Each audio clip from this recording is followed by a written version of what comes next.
Mga kabayan, bukod sa betrayal o public trust, umano'y sistematikong korupsyon sa paggamit ng pondo ng bayan, ang batayan ng panibagong impeachment complaint na inihain ng grupong bayan laban kay Pangulong Bongbong Marcos Jr. Ayon kay Bayan Secretary General Renato Reyes, kasama niya rito ang pagpapalawak ng unprogrammed appropriations, paggamit umano ng pondo para sa maanumalyang flood control projects at ang paggalaw sa pondo ng PhilHealth para pondohan ang naturang alokasyon. Dagdag pa ni Reyes, may seryosong aligasyon ng kickbacks na umano'y umabot sa Malacanang, mga isyong hindi na imbestigahan at sa halip ay nauwi sa pagbibitiw lamang ng ilang opisyal. Well, ang pangunahing focus nga natin ay betrayal of public trust. Ito ay pagkakanulo ng tiwalang ipinagkaloob ng publiko sa Office of the President dahil nga po pinayagan ng Pangulo, tinaguyod ang isang sistema ng pork barrel allocation, so yung allocables na siya ang nagtatakda ng matatanggap ng mga iba't ibang opisyales, pinalaki ang unprogrammed appropriations at ginamit ito para ponduhan ang mga maanumalyang flood control projects. Kasama na dito yung paggalaw sa PhilHealth funds para i-divert papunta sa mga unprogrammed appropriations. At syempre po, yung seryosong aligasyon na merong mga kickbacks na napunta sa Malacanang at hindi man lang na-imbestigahan, napanagot ang mga opisyales, no? Pinagpitiw na lang dahil nga po pinoprotektahan sila ng Pangulo na pinaniniwalaan naming ultimate beneficiary ng mga kickbacks na nakuha mula sa mga iba't ibang infrastructure projects. Okay. Oo, So yun ang tatlong impeachable act. Samantala, dismayado si bagong alyansa makabayan na President Renato Reyes na hindi tinanggap ng Office of the House sa Secretary General ang kanilang impeachment complaint laban kay Pangulong Bongbong Marcos Jr. Ngayong hapon ay naghahain din ng kanilang impeachment complaint laban kay Pangulong Bongbong Marcos Jr., ang kilalang kritiko ng Pangulo at taga-suporta ng mga Duterte sa House of Representatives. Para sa kanila, scam umano ang unang complaint na ipinasa. Bersyon nila at ng Makabayan Black daw ang tunay na naglalaman ng reklamo laban sa Pangulo. Ito lang kasi ang paraan ng taong bayan na magreklamo sa nakaupong Pangulo. Hindi ka pwedeng mag-file sa ombudsman. Hindi ka pwedeng mag-file sa korte. Sa ginawa nilang to, pero tinatanggal nila yung karapatan ng taong bayan na magkaroon ng maayos, legal na pagreklamo doon sa nakikitang problema sa nakaupong presidente. This is a people's impeachment complaint against incumbent President Ferdinand R. Marcos Jr. for culpable violation of the Constitution, betrayal of public trust, graft and corruption, and other high crimes. Tulad ng sa Makabayan Black, hindi rin nila naihain ang kanilang reklamo dahil wala sa kanyang opisina si House Secretary General Cheloy Garapil. Ito, panoorin po natin ang naging eksena kanina dyan po sa House of Representatives. Paliwanag muna natin yung pag-file at ba ano nangyari. Kaninang umaga, nagkaroon kami ng pag-uusap ng mga kasama sa Makabayan Black na banggit na sa amin na opisyal na hindi tinanggap yung kanilang impeachment complaint.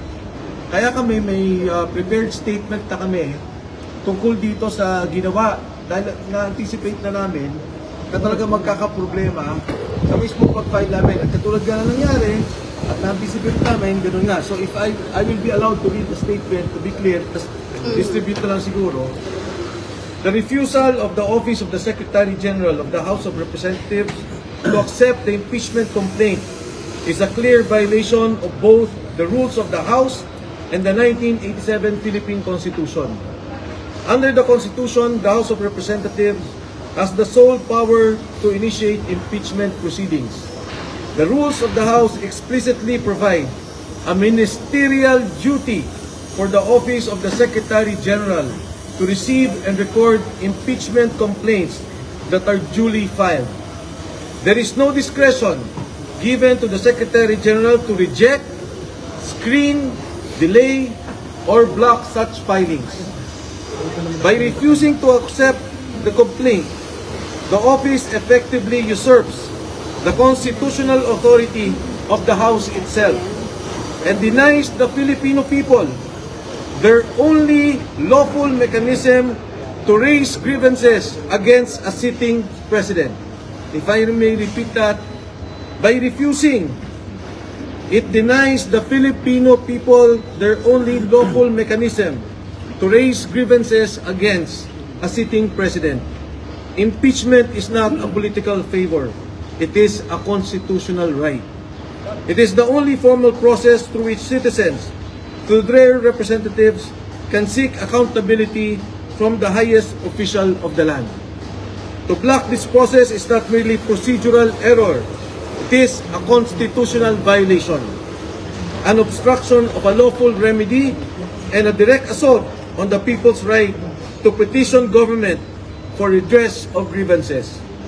The House of Representatives exists to serve the people, not to shield those in power from scrutiny.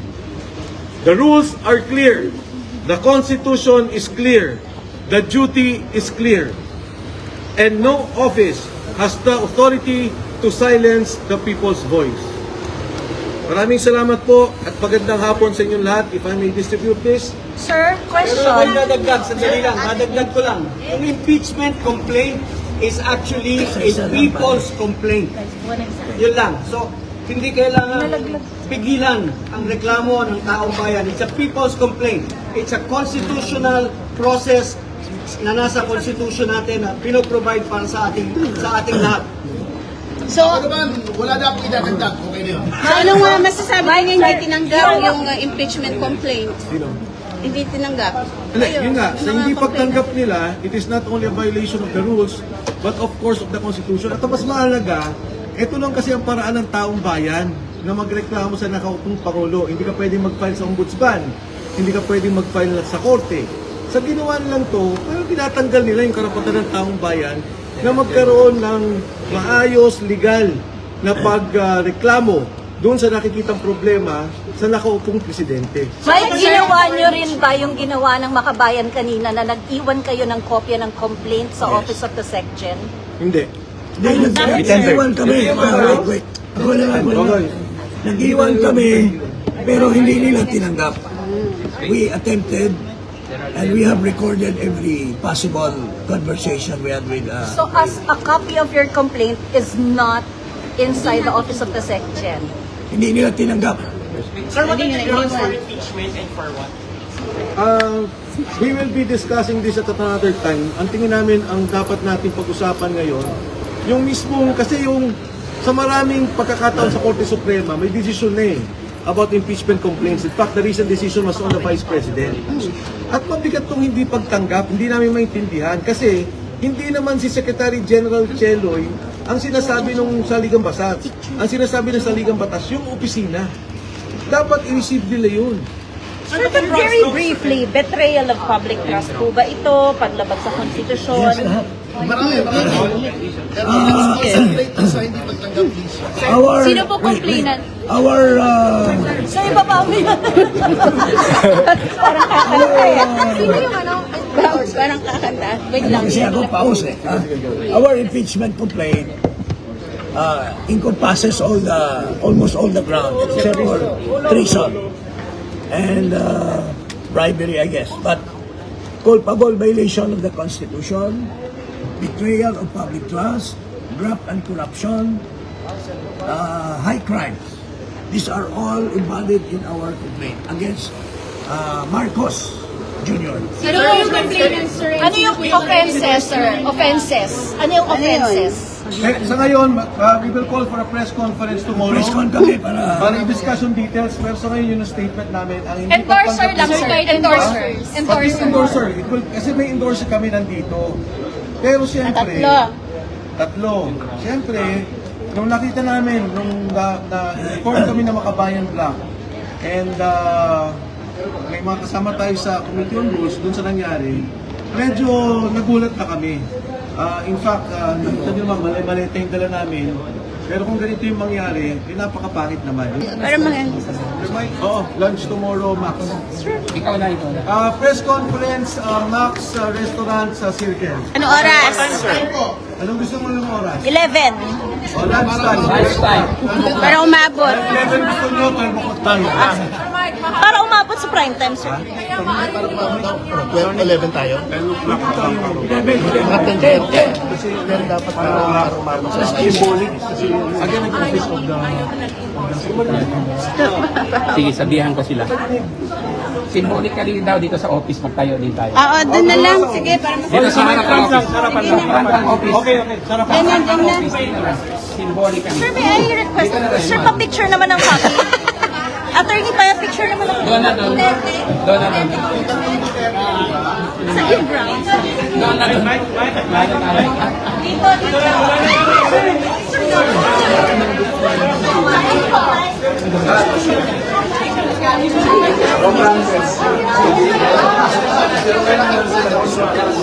Naka-pointless din eh.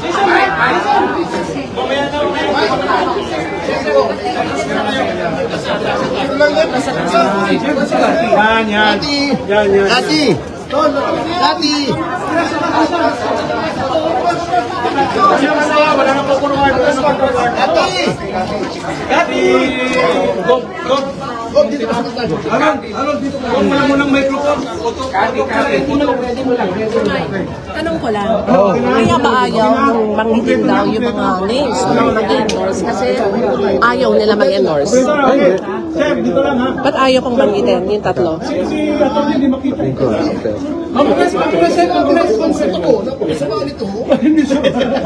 Okay, ready. One, two. Ano slogan? Huwag mo ng microphone. Ano ba slogan? Slogan. People's impeachment. Ayan, yan. Sige, go. We are here for the people's impeachment People's impeachment. of Marcos. Parang puro paus na kasama ko, no? Ulit, sabay-sabay. Sabay-sabay. This is a people's impeachment against Take three. Okay. 1, 2, 3. This is a people's impeachment complaint against incumbent President Ferdinand R. Marcos Jr. for culpable violation of the Constitution, betrayal of public trust, graft and corruption, and other high crimes. Salamat po. Okay, thank you.